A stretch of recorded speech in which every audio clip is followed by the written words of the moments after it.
I'm going to try my brand new 7 saddle on my horse Taz here. And if you're following along, you know that this is a Brazilian saddle and it is brand new all the way from Brazil. I'm now a member of the team 7 Saddles, so I'm really excited. And what I wanted to do with you today is show you the very first time that I put it on Taz, some of the things that I'm looking for, and also some of the things that I asked for when creating my dream saddle. So as you can see, it is very light. This is a 15-pound version, and I do have some leather on it. So you could get it a little bit lighter if all the saddle was neoprene, but I really like this tooled leather look on the front, on the pommel, on the horn, and then also on the cantle, and then just an accent right there on the stirrups. And this has a wooden tree in it, so you could also put a different tree in it to shave off just a few pounds, but I thought that this was what worked perfectly for me. But the main thing being that it is super lightweight and it is super flexible. So I think as barrel racers, we want to shave as much time off the clock as possible, and weight is just one of those things that we take from the racehorse industry, where the lighter you are, the faster your horse can go. So when I designed this saddle, one of the things that I asked for was really high swells to keep me in. So I wanted these to come up and cant out rather than just that smooth rounded corner. And the other thing that I really wanted was a deep seat, which that's just going to help keep my butt in the saddle so that if I need to stay 2 hands on the rein, I'm not going to slip out the back. So that's just a huge advantage when you are riding different horses, riding a tricky pattern, or you just want to have a safe, secure seat. I like the saddle that I have right now, but it is so shallow that I get nervous when I ride deep into the pocket with 2 hands, because if we explode and come out the backside, I'm just not super secure that my seat is going to keep me in it and keep me down.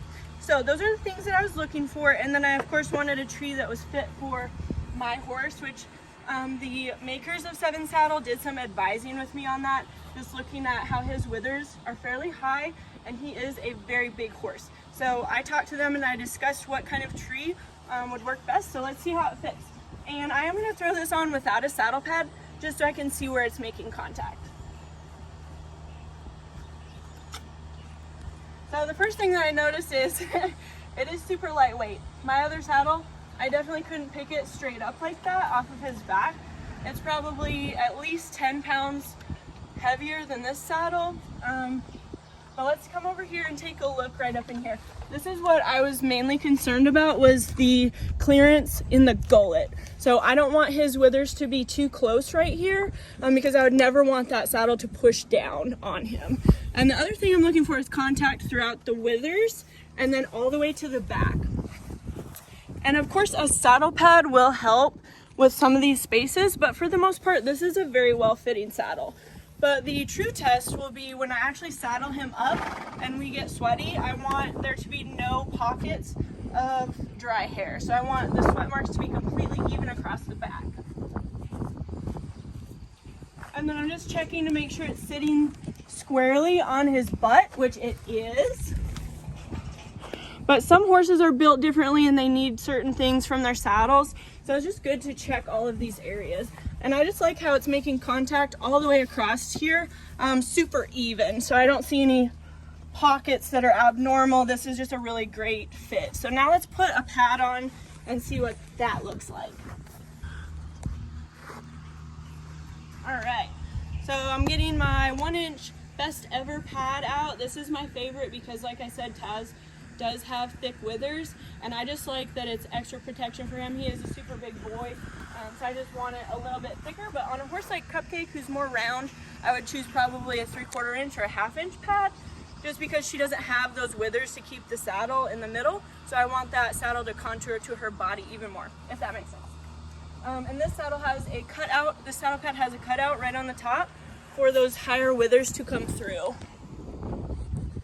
And of course we have it customized. Best Ever does a really good job taking care of me, so this is just Tazzy's pad. And I just love how, honestly, how lightweight this saddle is. I feel like that's gonna make a huge difference. But the main thing that I'm worried about is, of course, just how it fits on him. All right, so now once we put the pad on, you can see that gap that I was showing you before has completely closed. So that's fitting really snug across the top, which is huge for me because I hate it when the saddles come up in the back like that. and when you tighten down the girth, it pops them to the front. And one other thing that I really liked about this saddle was how the girth is pulling from the front and the back. So it is cinching this front part down, and it's also cinching this back part down, and that to me eliminates the need for a back cinch, which I'm not a huge fan of a back cinch on a barrel saddle, just because I kick right here. So on a horse like Taz, he's very push style. I need to help him and move his rib cage, and not all horses are like this, but for him particularly, I just do better if he can feel my leg against his belly, which is plump right now. He's been really eating on the alfalfa, but that is why I don't ride with the back cinch. So let's get this all cinched up and see how it feels.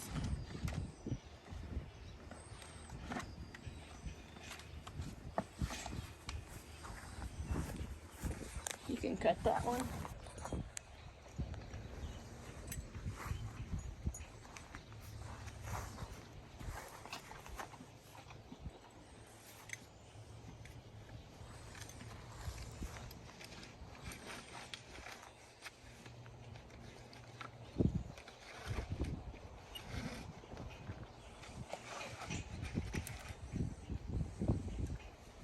One other thing that I really like about the design of this saddle is how the cinch and the latigo is covered so that there isn't a catching motion when you're going to lift your leg forward or backwards.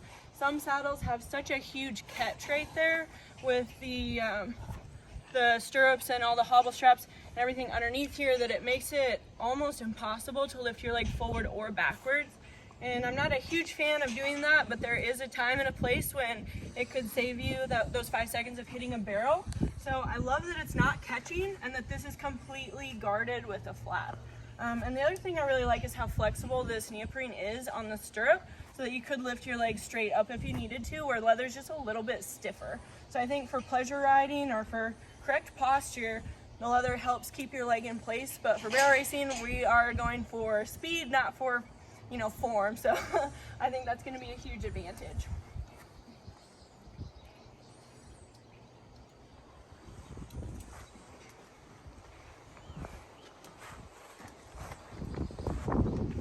And I'm just going to step on him to see how it feels. Right here at the trailer. Oh, bud. So my stirrup might be a little bit long, but for purposes of just saddle fit, that feels really great. And I love how, like I said, these stirrups are soft, so for me to get my heel in and down is no problem. And in a lot of leather saddles, especially when they're new, you need to put a broomstick through them to get that stirrup fitted, where with this one, I wouldn't feel nervous running on this day one. So I feel super secure. I like that these are super high so that I could get around and move however I need to save a barrel. And this is covering all the way up to where the bottom of my belt would be, which is way further than my other saddle that I have been riding. So yeah, I think I'm really gonna love it. And yeah, if you guys have any questions, feel free to reach out. Otherwise, my review so far of the 7 saddle is... Set me up, knock it down, and move